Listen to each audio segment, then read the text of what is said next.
الأنبياء والمرسلين وعلى آله وصحبه ومن تبعهم بإحسان إلى يوم الدين. أما بعد.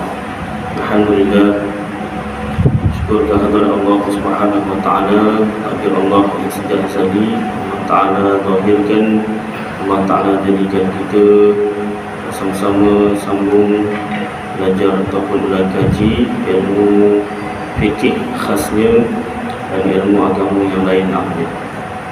Seperti biasa, kita mulakan dengan selawat Ibrahimiyah. Kita baca sama-sama.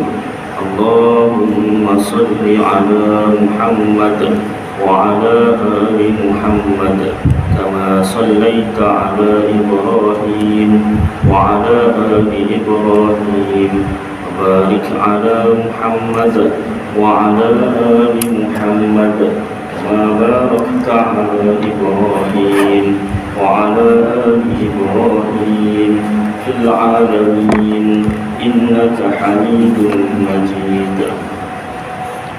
Alhamdulillah. Alhamdulillah ta'ala, pengurusi Masjid Al-Falah Kampung Maju Jaya, yang dihormati Tuan Timbalan pengurusi Masjid, barisan EDK Masjid, yang kasihi Tuan Imam, Tuan Bilal, muslimin muslimat yang dirahmati Allah Subhanahu wa taala. Mari kita sambung pembacaan kitab Matla'ul Badrain wa Majma'ul Bahrain.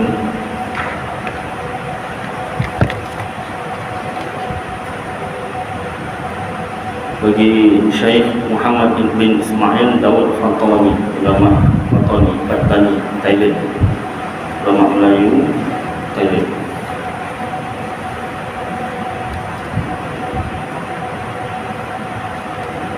Ada dua versi, satu yang Jawi agama Johor dulu sampai tahun 1997, tahun 1996, tahun 1997 di-stopkan sebentar, beberapa tahun lah.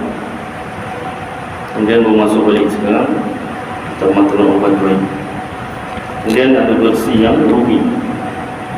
Tuan-tuan boleh beli di kita atau di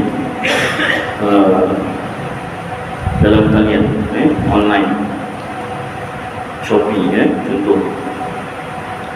Baik, kalau tak silap saya itu surat 6 bukan, itu surat 8 bukan, itu surat 10, salah 12.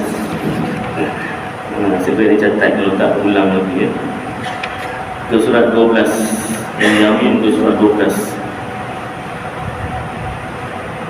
1, 2, 3, 4, 5, 6 baris dari pihak atas Yang Rumi, saya bilang Rumi surat 27.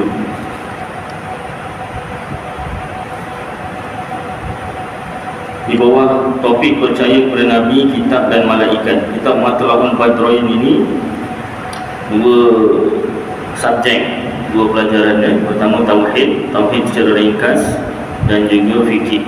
Jadi yang ini masih lagi bab tauhid. Dan ketahui olehmu bahawasanya wajib atas tiap-tiap mukallaf, yakni orang yang wajib menanggung dosa pahala sendiri, yang cukup padanya 5 syarat taklif. 5 syarat taklif dalam kitab Paku Iman. Satu orang kalau ada 5 perkara ni, dia mukallaf. Yang pertama, akil. Akil ni berakal. Yang kedua, baligh. Baligh ni cukup umur. Orang Melayu gabungkan dua, akil baligh. Kau dah akil baligh belum? Rupanya akil tu lain, baligh tu lain. Budak yang ditanya belum pandai. Pakcik nak tanya akil ke baligh ni? Akil lain, baligh lain pakcik. Oh iya ke? Pakcik sebenarnya nak test awak. Bagus. Jawapan awak. Jadi jawapannya apa? Saya akil dan baligh pakcik. Alhamdulillah. Akil, yang pertama berakil, berakal. Yang kedua baligh, cukup umur. Yang ketiga, lahir selepas kebangkitan Rasul. Lahir selepas kebangkitan Rasul, zaman selepas kebangkitan Rasul, kebangkitan Rasul. Yang keempat, sehat pendengaran atau penglihatan sekurang-kurangnya. Kalau dia boleh dengar tapi dia buta, dia kalah. Seberapa ilmu yang dia dapat lah. Kalau sejak lahir contohnya, dia dapat mendengar, apa yang dia dapat dengar tu lah dia belajar, apa yang dia boleh dengar. Kemudian yang celik lah yang ajar. Yang celik lah yang ajar kan. Kemudian kalau dia dapat melihat tapi dia pekak, dia mukallaf juga. Seberapa banyak ilmu yang dia dapat lah daripada dia melihat tu. Mungkin bacaan dia tak dapat lah kan. Baik, kemudian yang kelima, sampai seruan agama Islam kepada dia. Kalau empat ni ada, seruan agama Islam tak sampai kat dia, tak mukallaf. Jadi 5 syarat ini ada, dia mukallaf, wajib menanggung dosa pahala sendiri. Baik, wajib atas setiap mukallaf beriman dengan sekalian anbiya, beriman dengan sekalian nabi-nabi. Satu nabi, banyak anbiya. Sama ada yang tersebut nama mereka itu di dalam Quran atau tiada. Mungkin dalam hadis. Maka bilangan-bilangan anbiya yang tersebut di dalam Quran 28. Disebut 28 lah. Dan iaitu Adam, kita sama-sama Adam, dan Nuh, dan Idris, dan Hud, dan Saleh, dan Ibrahim, dan Ismail, dan Ishaq, dan Yusuf, dan Lut, 10. Dan Yaqub, dan Musa, dan Harun, dan Shu'aib, dan Zakaria, dan Yahya, dan Isa, dan Dawud, dan Sulaiman, dan Ilyas, 20. Dan Ilyasa, dan Zulkifl, dan Ayyub, dan Yunus, dan Nabi kita Muhammad sallallahu alaihi wasallam. 5.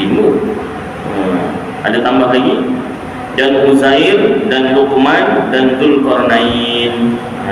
Jadi 28 ke situ. Atas bersalah-salahan ahli tafsir berbeza pendapatlah 3 yang akhir ini. Ada ulama kata Uzair, Luqman, dan Dzulqarnain itu nabi. Ada yang kata bukan nabi. Dua-dua pendapat ada dalil. Dua-dua pendapat ada dalilnya. Kata setengah ulama, wajib mengetahui segala yang tersebut itu dan wajib mengajar akan anaknya. Kita lelaki bukan saja wajib menanggung nafkah, malah wajib mengajarkan agama. Salah satunya nama-nama Nabi. Tak mampu, sama ada dari segi ilmu tak mampu atau dari segi masa tak mampu, hantarlah kepada yang mampu. Contoh kalau kat negeri Johor ni, sekolah agama Johor,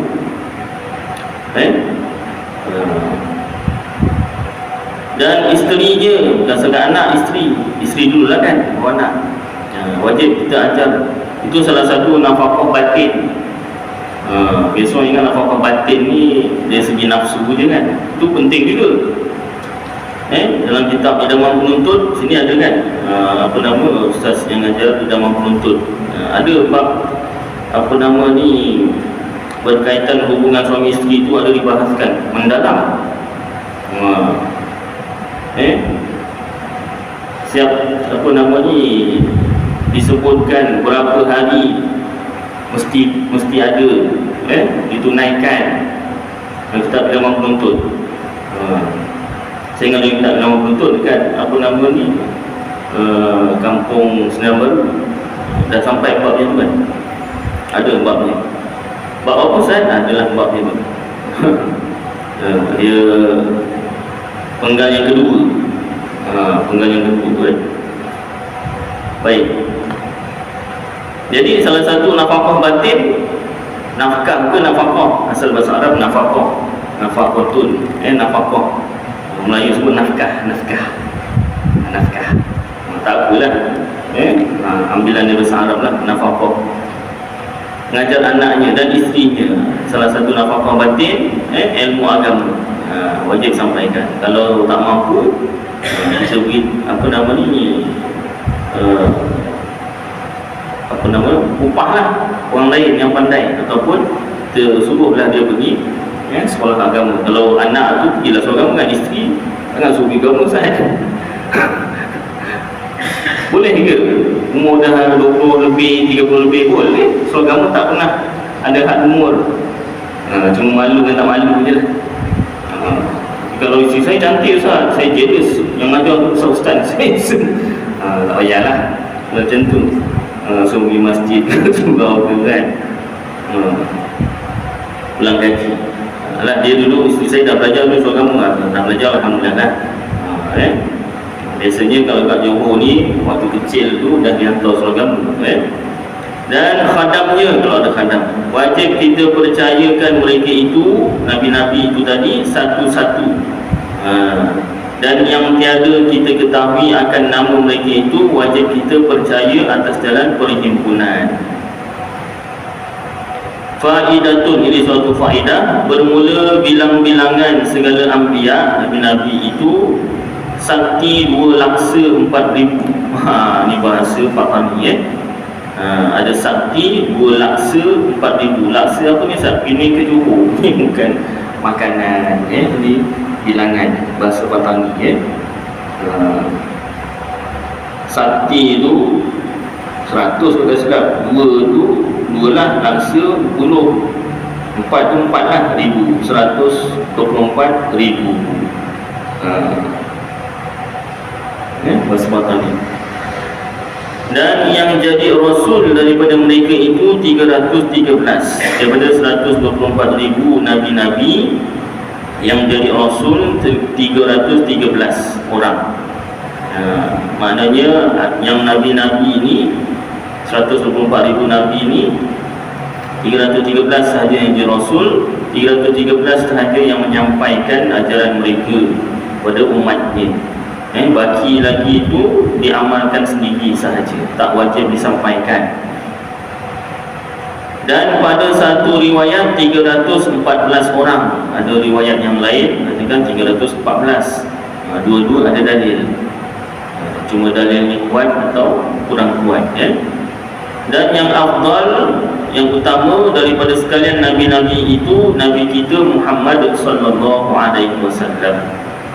Buktinya semasa Isra Mi'raj, Nabi kita Muhammad sallallahu alaihi wasallam mengimamkan semua nabi-nabi yang lain. Dan Nabi kita Muhammad sallallahu alaihi wasallam yang melihat Allah Taala secara langsung. Di mana? Di Sidratul Muntaha. Yang di Sidratul Muntaha itu siapa? Nabi Muhammad sallallahu alaihi wasallam. Allah Taala tak bertempat. Jangan kita berkeyakinan, percaya dalam hati, Rasulullah sallallahu alaihi wasallam melihat Allah Taala di Sidratul Muntaha. Nabi di Sidratul Muntaha, Allah Taala pun di Sidratul Muntaha. Allah Taala tak bertempat. Habis kenapa mesti dekat Sidratul Muntaha? Juga je lah kat bumi kan boleh. Allah Ta'ala nak muliakan Nabi kita Muhammad sallallahu alaihi wasallam. Rasulullah sallallahu alaihi wasallam naik ke Sidratul Muntaha tu dengan selipar-selipar dia. Malaikat Jibril tak boleh naik. Kalau naik terbakar. Kan? Mulia, betapa mulianya Rasulullah sallallahu alaihi wasallam. Baik. Dan yang mengiringi Nabi kita, Nabi Ibrahim alaihi salam. Mengiringi itu maksudnya turutan afdal tu, Dan mengiringi Nabi Ibrahim, Nabi Musa alaihi salam. Dan mengiringi Nabi Musa, Nabi Isa alaihi salam. Dan mengiringi Nabi Isa, Nabi Nuh alaihi salam. Maka yang 5 ini dinamai ulul azmi. yang mempunyai azab yang tinggi. Dan yang lain daripada yang 5 ini, setengah mereka itu afdal daripada setengah. Ada yang lebih afdal daripada yang lain, tetapi tiada ditentukan melainkan yang 5 ini jua. Yang lain kita tak tahu mana yang lebih afdal lah. 5 ni sahaja. Itu turutan sahaja.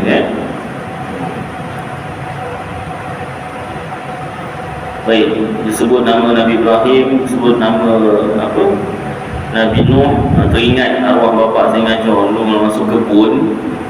Nak masuk kebun dulu tolong arwah bapa nyawin ke kampung Rahmat Kulai sana. Jadi apa nama ni, dia ngajar sebelum masuk kebun tu beri salam. Beri salam tu bukan Assalamualaikum, dia lain sikit. Beri salam dia, Salamun ala Nuh fil alamin. Salamun ala Nuh fil alamin. Beri salam kepada Nabi Nuh. Kemudian bila saya dah kahwin, bapa mertua saya belajar. Bapa mertua saya pernah kebun sawit juga, nolong juga dekat Air Baloi, kampung Farid Haji Ilyas, Air Baloi. Jadi dia ajar sebelum masuk kebun, dia akan sama. Saya fikir sama ni, rupanya lain. Dia kata Salamun ala Sulaiman fil alamin. Sulaiman tu nak. Jadi saya gabunglah dua-dua. Salamun ala Nuh fil alamin, Salamun ala Sulaiman fil alamin. Rupanya khasiat dia apa? Hikmah dia, mudah-mudahan binatang-binatang berbisa tidak mengancam kita lah, tak mengganggu kita, jauh sekali menggigit kita, ataupun mematuk kita. Kalau kena patuk je Ustaz, dia dah takdir Allah Ta'ala lah. Yang selamatkan kita bukannya ucapan Salamun ala Nuh ataupun Salamun ala Sulaiman, tu kan Allah Ta'ala. Jadi kalau kena patuk pun mudah-mudahan tak teruk lah. Tapi kalau kena patuk teruk Ustaz, dia kalau teruk pun mudah-mudahan taklah mati. Kalau mati Ustaz, kalau mati pun mudah-mudahan mati beriman, insya-Allah.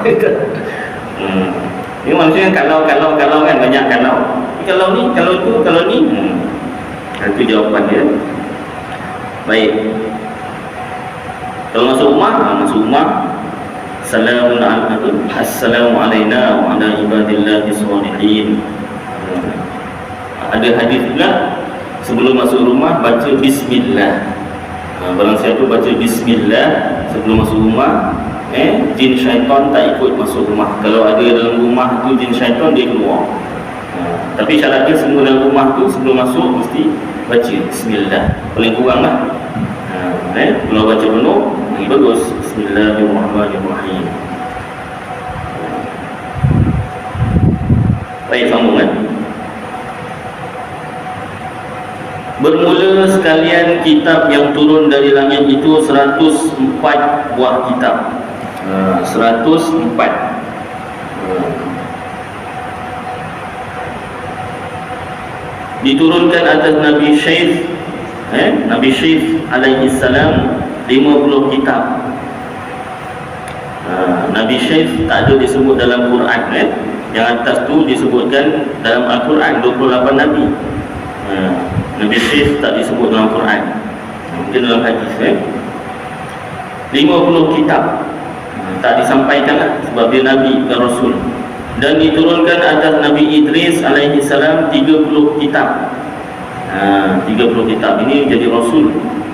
Rasul disampaikan. Dan diturunkan atas Nabi Ibrahim alaihi salam 10 kitab. Nabi Ibrahim ada sampaikanlah di Rasul. Dan diturunkan atas Nabi Musa dahulu daripada Taurat 10 kitab. Sebelum Taurat ada 10 buah kitab ataupun suhuf. Dan dinamakan sekaliannya itu suhuf. Suhuf, kitab kecil lah. Kemudian maka Taurat diturunkan atas Nabi Musa. Kemudian baru Taurat. Orang putih sebut Taurat kan? Taurat, bahasa Arabnya Taurat. Dan bacaannya dengan bahasa Ibrani. Bahasa Taurat itu bahasa Ibrani. Dan diturunkan atas Nabi Isa Injil dengan bahasa Suryani. Itu bukan ya. Ya, Suryani ya.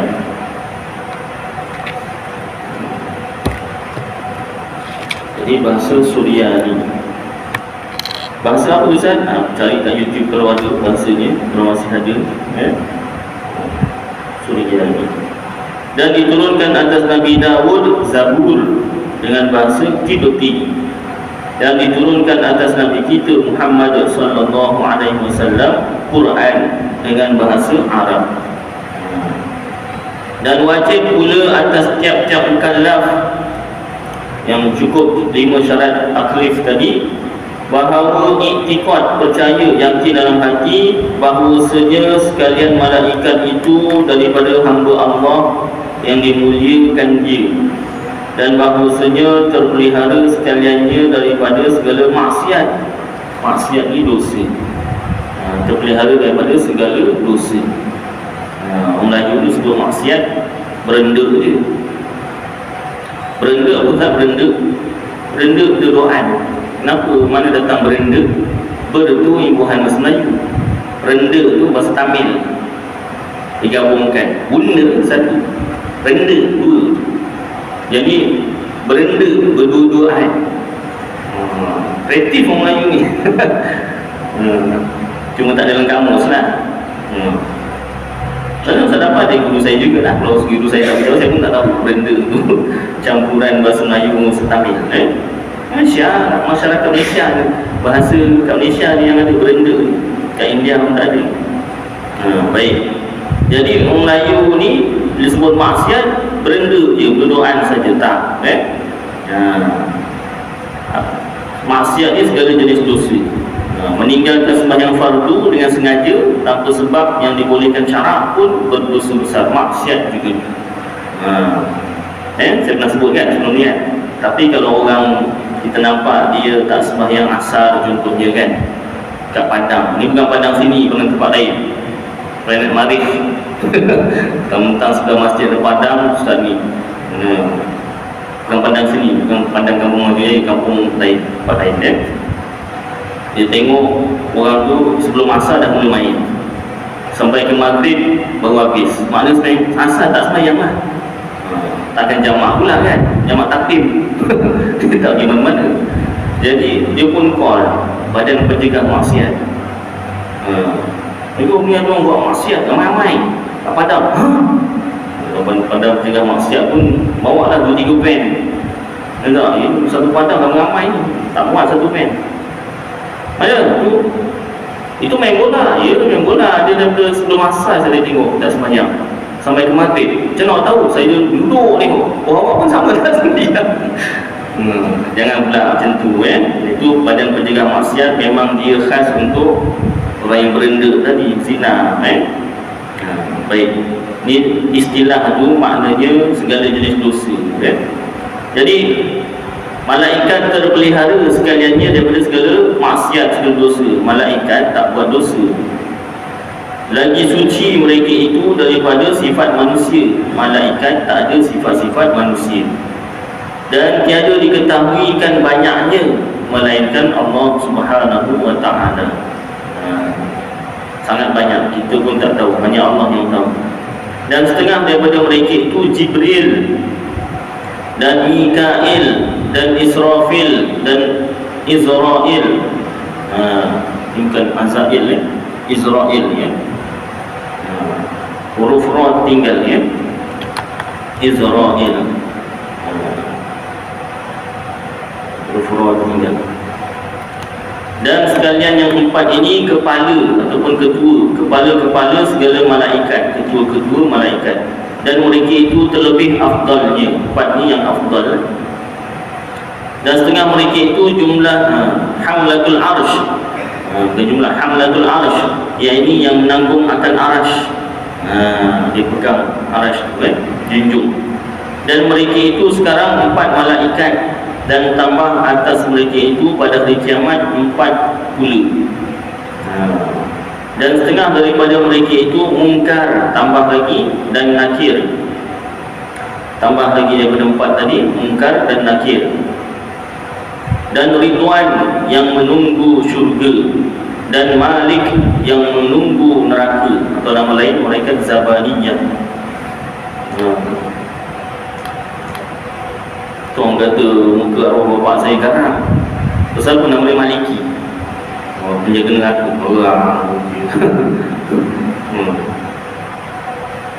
Dan bahawa ia iktikad percaya pula bahawasanya afdal segala makhluk sekaliannya Nabi kita Muhammad sallallahu alaihi wasallam. Makhluk paling afdal Nabi kita Muhammad sallallahu alaihi wasallam. Wajib kita iktikad percaya begitu. Kemudian maka segala rasul yang lain, kemudian maka segala anbiya, kemudian malaikat, salawatullahi wassalamu, selawat Allah Ta'ala dan salamnya kepada alaihim, ke atas mereka itu semua, kepada Nabi Muhammad, Rasul-Rasul, Nabi-Nabi, malaikat. Selawat Allah Ta'ala dan salam Allah Ta'ala kepada mereka itu, bukan Allah Ta'ala berselawat. Seperti apa khutbah Jumaat khatib selalu baca kan, innallaha wa malaikatahu yusalluna 'alan nabi, kan? Sesungguhnya Allah Ta'ala dan para malaikatnya berselawat ke atas Nabi. Bukanlah Allah Ta'ala itu berselawat Allahumma shalli ala Muhammad wa ala ali Muhammad, kan? Dalam kitab tafsir, dalam kitab Tauhid, contoh Aqidatul Najin, sini pun ada kan, macam kitab Aqidatul Najin, selawat Allah Ta'ala ke atas makhluknya, ke atas Nabi, maksudnya rahmat Allah Ta'ala, rahmat Allah Ta'ala. Malaikat selawat ke atas Nabi, iaitu doa, doa. Makhluk selawat ke atas makhluk, iaitu doa. Kita selawat kepada Nabi pun kita doa. Itu sebab bila apa-apa ni, dalam kitab fikih pun, dalam kunut, bacaan kunut, sallallahu ala Muhammadin wa ala alihi wa sahbihi wa sallam, imam baca tu, akhir tu imam sunat amin. Sunat, tak baca pun tak apa, Ustaz, tak apa, baca lagi bagus kan. Baik. Kemudian maka segala sahabat, makhluk yang paling mulia tadi sambung, sahabat radhiyallahu anhum, dan bahawa ia iktikad pula, percaya yakin bahawasanya sekalian makhluk mati sekaliannya tatkala habis umur mereka itu. Wajib iktikad makhluk semua mati. Itu kan ada orang buat lagu, yang kaya mati, yang miskin mati, raja mati, rakyat mati, semua matilah. Dia nak buat lagu tu, semua disebut nak cerita semua mati, tapi huraikan tu kan jadi lagu. Baik. Dan mengambil segala arwah, satu roh, banyak arwah. Tapi itulah orang Melayu biasa sebut, seorang pun semua arwah, kan? Kita nak buat tahlil arwah ni. Arwah siapa? Arwah si fulan. Satu roh, banyak arwah. Cuma Melayu lah biasa, seorang pun arwah juga. Arwah ni baik orangnya. Tapi kalau sebut roh pelik pula kan. Roh sini ni baik orangnya, pelik pula kan. Jadi semua arwah ni orang yang telah meninggal dunia. Rupanya arwah tu banyak roh. Dan mengambil segala arwah, segala roh-roh mereka itu malakul maut, iaitu Israel, yang mencabut nyawa roh, mencabut roh, mencabut nyawa makhluk ni, malakul maut, malaikat maut, iaitu Israel. Ini ejaan yang betul lah, Israel al-Rad. Baik. Kalau dibahaskan tentang tauhid, yang cabut nyawa ni malaikat maut ke Allah Ta'ala? Dalam ayat Al-Quran Allah Ta'ala sebut Allah Ta'ala yang cabut nyawa, yuhyi wa yumit, Allah Ta'ala yang menghidupkan, Allah Ta'ala yang mematikan.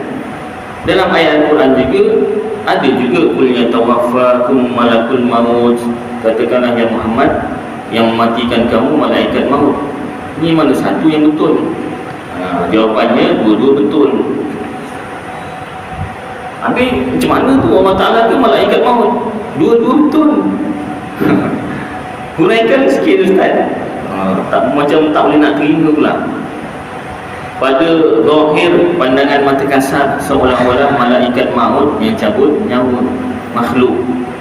Hakikat sebenar Allah Ta'ala lah yang mencabut nyawa. Dia zahir dengan hakikat dia. Dua perkara tu je. Tapi kalau dua perkara ni kita tak pelajari atau tak ulang kaji dalam ilmu tauhid, pening. Boleh pening. Pening tu boleh sampai tahap gila. Kenapa? Ayat Quran kata Allah Ta'ala, ayat Quran juga kata malaikat maut. Dipikir-pikir kita pening. Rupanya jawapan para ulama dalam kitab tauhid, pada zahir dan kitab tafsir dan kitab tauhid dua. Kitab tafsir, kitab tauhid. Ayat Al-Quran yang mengatakan Allah yang mencabut nyawa, itu ayat hakikat, kejadian yang sebenar. Allah Ta'ala yang cabut nyawa. Ayat Al-Quran yang mengatakan malaikat maut yang mencabut nyawa, itu ayat zahir, zahir syariat. Zahir syariat. Macam juga perbuatan kita seharian. Kan? Allah berkuasa, makhluk tak berkuasa. Betul tak? Betul. Allah berkuasa, makhluk tak berkuasa. Lalu bagaimana makhluk ni bergerak? Makhluk ni buat baik, makhluk ni buat jahat. Ada satu fahaman nak menyelesaikan masalah ni, bukan menyelesaikan masalah apa, maknanya nak menerangkan bagaimana Allah berkuasa, makhluk tak berkuasa. Tapi bila disebut makhluk tak berkuasa, macam mana pula ustaz boleh cakap ni? Macam mana Ustaz Aidil boleh datang daripada Myanmar di sini, naik motor, boleh cakap? Macam mana? Kata tak berkuasa. Jadi satu penyelesaian yang dibuat, Allah pinjamkan kuasa pada makhluk. Allah pinjamkan kuasa pada makhluk. Tuan-tuan mungkin dah banyak kali dengar. Tak apa, ulang lagi. Ulang lagi. Dipanggil ulang kaji kan. Kita ulang kaji berapa sahaja kan? Periksa kita dalam buku. Dan masa tak sama masing-masing. Kan? Jadi ada satu fahaman menyatakan bahawasanya Allah berkuasa, makhluk tak berkuasa. Lalu bagaimana makhluk bergerak? Allah pinjamkan kuasa pada makhluk. Maka dengan kuasa itulah makhluk buat baik dan makhluk buat jahat.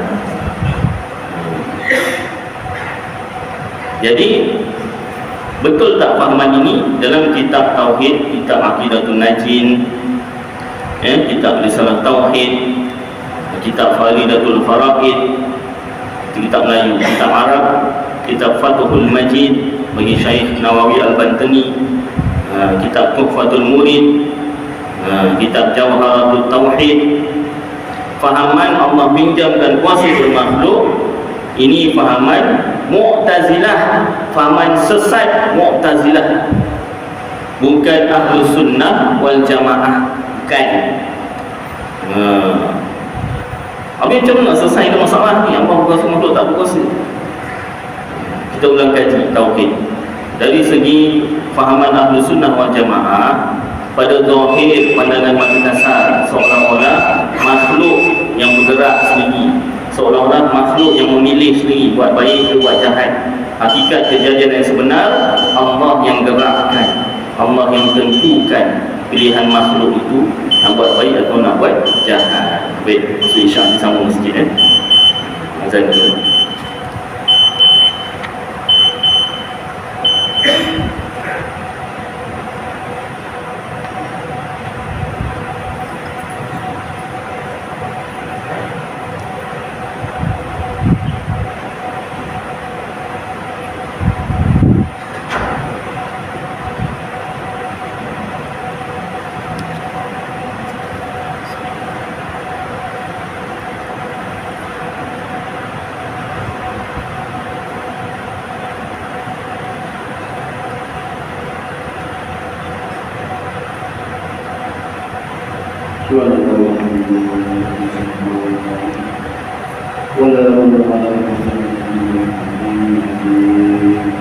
اللهم صل وسلم على وعلى آله وصحبه وسلم يا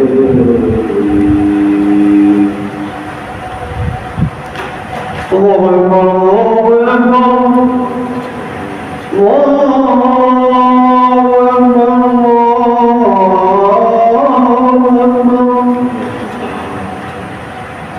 أشهد أن لا إله إلا الله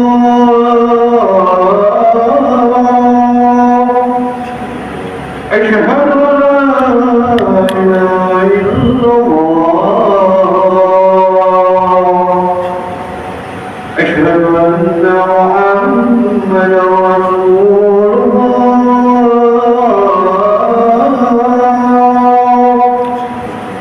أشهد أن محمدا رسول الله ويا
Baik, sikit ya.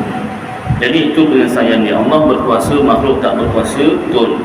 Pada zahir pandangan mata kasar, seolah-olah makhluk memilih sendiri, makhluk bergerak sendiri. Hakikat kejadian yang sebenar, Allah yang tentukan pilihan hati setiap makhluk, dan Allah yang gerakkan segala perbuatan makhluk, buat baik atau buat jahat. Baik. Dan ditanyakan mereka itu di dalam kubur, kemudian daripada ditanamkan mereka itu. Semua makhluk yang telah meninggal dunia ditanyakan dalam kubur. Walaupun hancur, bom kena bom meletup, akan dikumpulkan semula, dimakan jerung ke, tergantung dekat angkasa lepas ke, kan. Yang ke selepas tak macam mana berlaku kecelakaan, pecah ke apa cermin tu kan, sud dia tu terputus ke mana, gantung kan. Tak masuk kubur, siapa nak ambil masuk kubur, siapa nak datang tanam kan. Kalau Islam, kalau ke Islam tergantung kan, ditanya. Melainkan perhimpunan yang tertentu juga, kecuali ada orang tertentu yang tak ditanya lah, tak ditanya. Dan bahawasanya dibangkitkan mereka itu pada hari kiamat, dan dihisapkan mereka itu pada mauqif atas segala amal mereka itu. Melainkan mereka yang masuk syurga dengan tiada hisap. Allahu Akbar. Masuk syurga tanpa hisap. Cari amalan-amalan masuk syurga tanpa hisap. Dan sekalian amal mereka itu ditimbangkan sekaliannya pada neraca timbangan, dan melalui sekalian mereka itu atas sirat, titian. Sirat tu titian lah. Dan bahawasanya segala orang yang mukminin meminum mereka itu daripada haud kolam Nabi kita Muhammad sallallahu alaihi wasallam, dan mendapat mereka itu syafaatnya pada hari kiamat. Penyelamatan, syafaat itu penyelamatan. Dan sebesar-besar syafaatnya sallallahu alaihi wasallam asy-syafa'atul uzma, iaitu syafaat yang amat besar pada faslul qada, pada hari penghakiman. Segala perbuatan kita dekat dunia, sejak kita balik lah, yang dikira yang mukallaf tu sejak balik, sampailah kita meninggal dunia, itu ditimbang, dihakimi, sama ada perbuatan dengan tangan ataupun dalam hati, sama ada beramai-ramai ataupun seorang diri, itu semua akan dikira, dihisap, ditanya. Dan bahawa ia iktikadkan, percaya bahawasanya Nabi kita SAW itu Arabi, orang Arab, lagi Quraisy, Quraisy lah, keturunan Quraisy, dan iaitu Nabi Muhammad anak Abdullah, namanya Muhammad anak Abdullah, anak Abdul Muttalib, anak Hashim, anak Abdul Manaf, anak Qusay, Ibnu Kilab, anak Murrah, anak Ka'ab, anak Luay, anak Ghalib, anak Fahar Kufi tadi, Fihr, anak Malik, anak Nadhr, anak Kinanah, anak Huzaimah, anak Mudrikah, anak Ilyas, anak Mudar, anak Nizar, anak Ma'ad, anak Adnan, keturunan Rasulullah SAW. Dan bundanya Aminah, anak Wahab, anak Abdul Manaf, anak Zuhrah, anak Kilab. Bersambung sama tu, sama dengan keturunan Rasulullah tu, Kilab tu, Dan bahawasanya Nabi SAW itu putih warnanya bercampur merah, dan bahawasanya ialah kesudahan segala anbiya dan mursalin. Kena ulang kaji ni. Kat Malaysia dah berlaku orang mengaku jadi Nabi, Abdul Qahar namanya, 10 tahun lepas ke 20 tahun lepas, kena ulang kaji. Dah belajar dah, ulang kaji lagi. Kesudahan Nabi Muhammad itu kesudahan segala anbiya dan mursalin, tak ada Nabi lagi dah. Dan bahawasanya diperanakkan dia di Mekah, lahir di Mekah, dan dibangkitkan dia padanya, dan berpindah ia kepada Madinah. Makna dibangkitkan dia Rasul kat Madinah, di Mekah, maaf. Dan berpindah ia kepada Madinah, kemudian daripada Isra', selepas Isra' dan Mi'raj lah. Dan wafat ia, meninggal dunia padanya di Madinah, dan dikuburkan dia padanya Madinah, pada rumah Siti Aisyah radhiyallahu anha. Isteri Rasulullah namanya Aisyah, Ain alif di atas A, Hamzah di bawah I. Orang lain sebut Aisyah. Jadi sebutan yang betul Aisyah. Dan bahawasanya syariatnya menasahkan, mansuhkan segala syariat yang terdahulu atasnya, dan kekal syariatnya hingga hari kiamat. Dan wajib atas tiap-tiap mukallaf pula bahawa ia ketahui akan segala syariat agamanya, dan adalah ia cawang baginya. Dan yang terlebih dicita-citanya itu bicara hukum bersuci, dan bicara akan sembahyang dan zakat, bicarakan sembahyang dan zakat dan puasa dan haji. Demikian lagi beberapa abwab, bab-bab yang tersebut dalam kitab ini. Dan kami pohonkan daripada Allah Subhanahu Wa Taala akan limpah penolong atas menyebutkan yang diceritakan dia, dan dengan dia juga kami berpegang. Wa hasbunallahu wa ni'mal wakil. Habis bab tauhid, masuk bab fikih. Jadi insya-Allah tuan-tuan, mungkin ni minggu terakhir sebelum Ramadan, langsung cuti kan. Minggu terakhir saya kuliah di masjid ini sebelum cuti untuk Ramadan nanti. Dan mungkin sambung lagi kalau ada rezeki, sambunglah kita selepas bulan Syawal nanti, Jadi saya mohon maaf tuan-tuan kalau ada salah silap, kasar bahasa atau termengata siapa-siapa, tak ada niat untuk saya menyakitkan hati siapa-siapa. Hanya contoh untuk mudah faham sahaja. Yang baik itu daripada Allah, dan yang buruk itu juga daripada Allah Ta'ala, hakikat kejadian sebenar. Tapi sebagai sandaran adab, yang baik saya sandarkan kepada Allah, yang buruk saya sandarkan pada diri saya sendiri. Saya mohon maaf, mohon ampun kepada Allah SWT. Mohon maaf tuan-tuan. Ada rezeki kita sambung lagi bacaan kitab Matlabul Badrain wa Majma'ul Bahrain, Kitabul Ahkamut Taharah, tentang bab fikih dan bab taharah, insya-Allah. Aku qouli hadza wa astaghfirullahal azim li wa lakum wa lisairil muslimina wal muslimat wal mu'minina wal mu'minat fastaghfiruhu wa ya fawzal mustaghfirin wa ya najatat taibin. sallallahu tabaraka wa ta'ala ala khairi khalqi sayyidina wa maulana Muhammad wa ala alihi wa sahbihi wa baraka wa sallam. Subhana rabbika rabbil izzati amma yasifun wa salamun ala al mursalin walhamdulillahi rabbil alamin. Taqabbalallahu minkum.